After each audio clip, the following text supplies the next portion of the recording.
Hey everybody, thank you so much for joining me on episode number 10 of my YouTube journey. I hope everybody had a wonderful Thanksgiving. We did. My grandson made his appearance at our house for the first time and had his first Thanksgiving. There was a line of people wanting to hold him. He got all kinds of attention, and he was just the cutest thing. And so I'm so proud of him, and he's an awesome little dude, and his name is Oakley. So I think I can figure out how to share a picture of him up here above my shoulder, and I'll try to do that in my video when I edit it. So first off, thanks so much for all you guys subscribing and watching my videos. I am one subscriber away from 500 as I do this taping on a Tuesday afternoon. So if you haven't subscribe. I'd love for you to do that, and you'll see whenever one of my videos pop up. I've got one a week. I even got organized and planned out the next 14 weeks of videos. So I'll make sure I have content for you guys. I'm really enjoying this. It's been a lot of fun, a lot of community. If you're collecting like I was up until about 8, 9, 10 months ago in a bubble, it's not as much fun. If you're already watching YouTube videos about card collecting, that's one way to have community, and that's what I started out with. Then I decided to form a Instagram page just for my card collection, not personal page where I share pictures of my kids and show where I'm at on vacation, none of that stuff. It was solely for baseball cards. So what I did purposely is I went and I just started following all these baseball card accounts, and then I would do a post and I'd do another post, and I'd try to do 3 a week of different cards and maybe tell a little story. So if you want to go on my Instagram account, it's Southern Collector 14, just like the YouTube channel on Instagram. You can kind of see what I did. And by doing that, I had community. I got to share some of my pickups. I got to share some of my old cards. I got to share some of my favorite players and maybe some stories behind them. It's very similar to what I'm doing here on YouTube. It's just Instagram. And so I met some guys on Instagram that I consider friends now, even though most of them I've never met in person. So that was my introduction. That's one way to get out of that bubble and enjoy collecting even more. And you don't have to have $1,000 cards. You can have a $200 card or a $20 card or a $2 card. Nobody cares. Everybody cheers for everybody.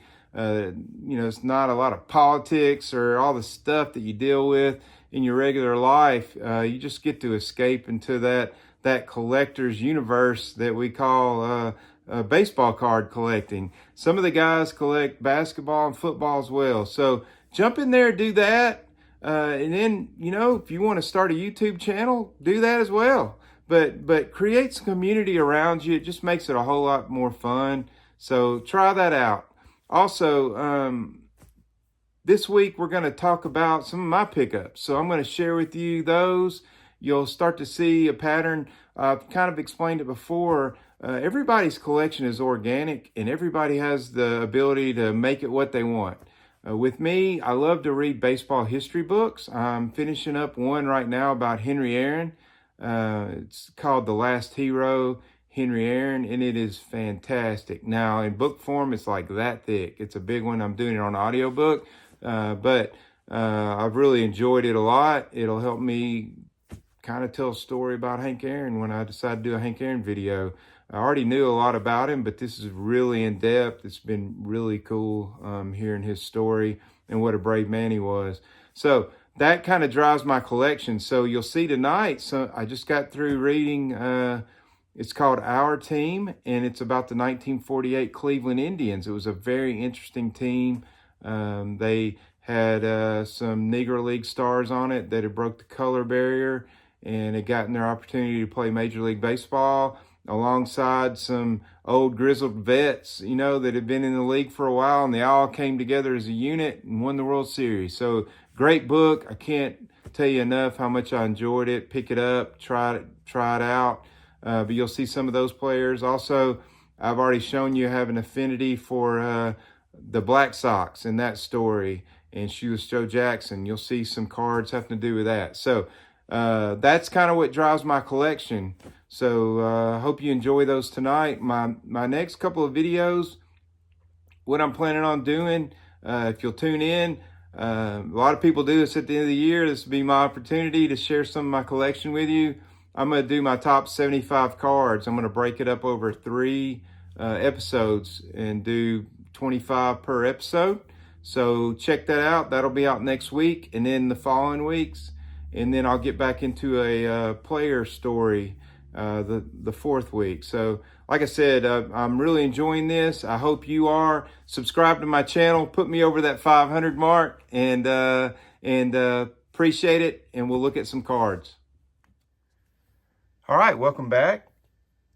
As you know from seeing my collection, I like to do runs, whether it's a team run or a player's run. And so I'm on my first team run, and the W514 set is a strip card set, and I am trying to collect all of the Black Sox team. I'm going to do the clean socks and the Black Sox, but I was able to add this red Faber, sorry about that. And these are really hard to find in great condition. I'm not really concerned about that, whether they're in great condition or not, but it's just a matter of getting these. So again, it's authentic. It's miscut, and you can see the dotted line on these. And if you don't leave a little bit of that dotted line or be right on it, they're not going to give you a number grade anyways. But he was a pitcher with the White Sox. And again, as I showed in my earlier videos, I did it in my Joe Jackson and also in my other card pickup. But one of the great things I found was one of the bonuses is this 1919 World Series Preview magazine that I was able to pick up at the National when I got my Joe Jackson. Has the White Sox team in it. And a lot of these images, they're all Charles Conlon images, but a lot of them are actually on the cards. So this one right here, I was thinking would be on the card too. And I looked it up when I went to buy the card, and sure enough, it is. Yeah, let me find it real quick. And that is it right there. Now they got creative. Let me put this and zoom in a little bit. They got creative and changed the hat color and the uniform and everything else, so it was uniform in the cards they put out, because in all the W514 cards it was a white uniform with the Sox logo like you see here. So they did change that, but it's the same. You can tell by his hat and the location on his head and his facial expressions that it is that image on that card. So that's cool. So as of right now, I'm trying to get, there are going to be a few, and I'm about to show you the second one I picked up in this run, and it was this one right here, was the Lefty Williams. So as you can tell in the magazine, they're all portrait kind of deals at the ballpark, and this one isn't. Now this one did get a letter grade because it was cut pretty well. It's an SGC1. Again, they're all blank backs, and so that is it. And again, something unique about these cards, they are numbered. You see the little number 35 down here in the corner, and so a lot of the pre-war cards don't have numbers. This one right here is number 69. You can see it down in the corner as well. So it's a real neat set. Some of the strip card sets, the pictures are really, really bad. And these aren't, while they're cartoonish, to me they're not near as bad as some of the others. But again, it's really neat because this is the set from 1919 through 1921. So it's got 7 of the 8 Black Sox players that were kicked out of baseball have a card in this set. So again, there's that one, and this one, of course, isn't on there. So Lefty Williams is actually in this, and that is him right there. Let me move this over. that's him right there, and that's his card. So I wish they would have done the Conlon image. I don't know, this may be a Conlon image too that they cartooned or colored up, but that's him. And I'll come right back with the rest of my cards. All right, I'm back, and put those 2 cards up here. And the next one, I just got done reading a book called Our Team. It's about the 1948 Cleveland Indians that won the World Series. And they had several players that were early integrators of baseball and broke the color barrier. And one of the big people in that story was Bill Veeck. So I just got done mentioning a lot of what I buy is influenced by what I read and what I like. And then I'll hear stories about players or whatever. And so anyways, Bill Veeck was a great owner. He owned the White Sox as well. He also owned the Cleveland Indians, and then later, and also the St. Louis Browns.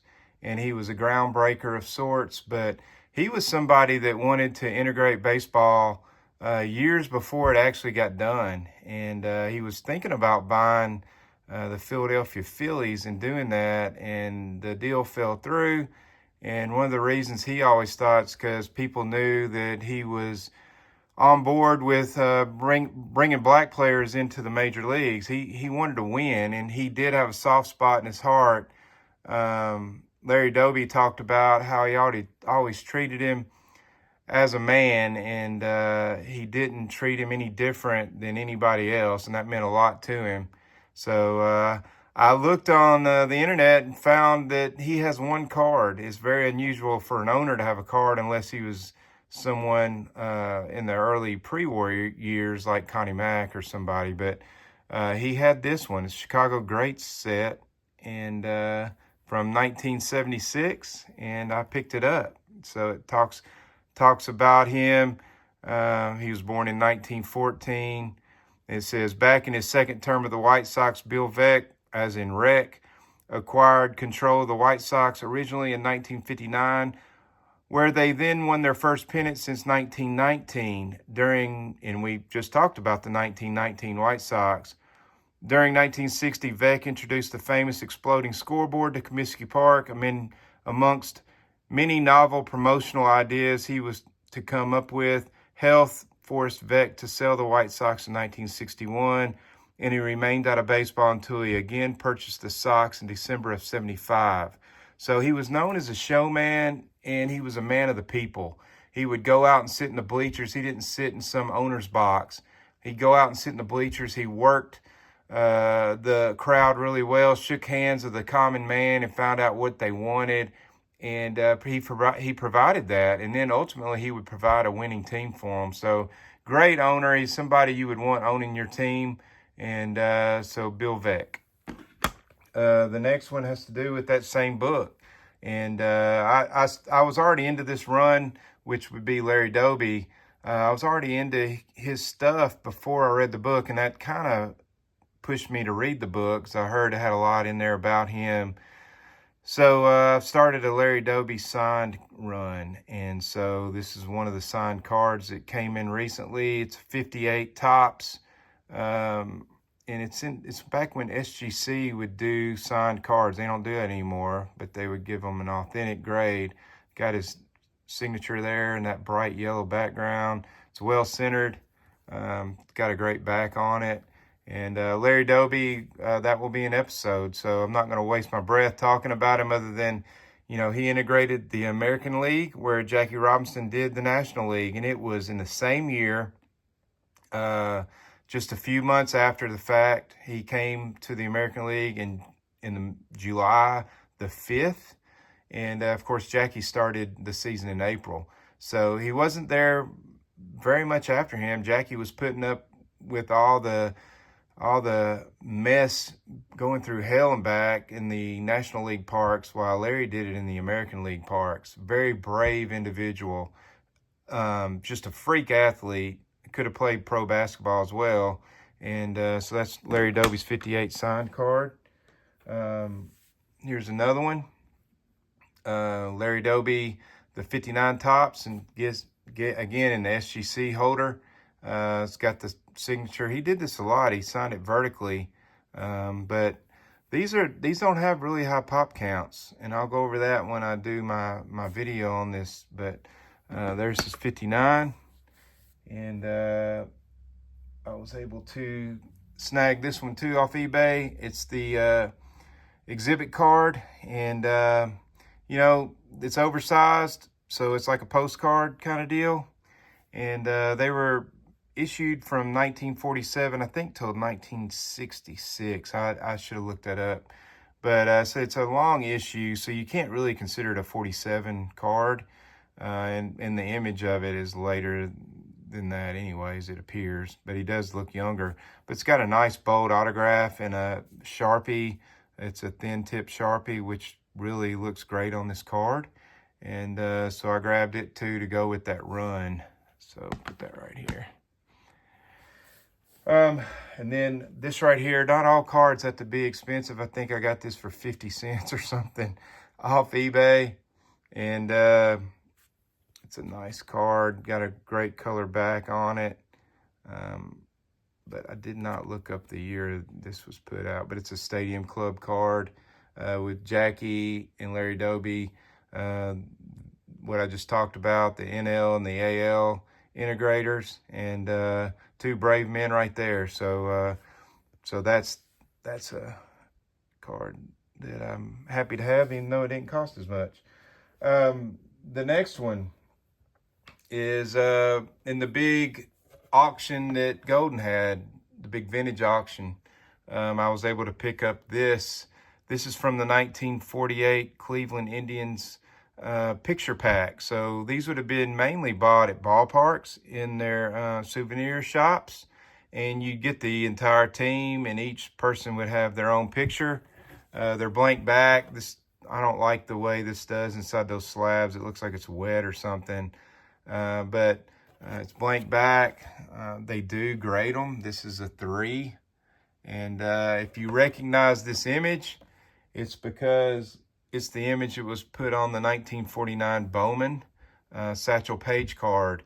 So, you know, it would have been a black and white photo that they colorized. And so I was able to pick that up. And in the same auction, I just went ahead and just did the whole deal. And I didn't have this Bowman. And they had, I think, 3 different ones in the auction. And this one was, as you can see, a 1.5.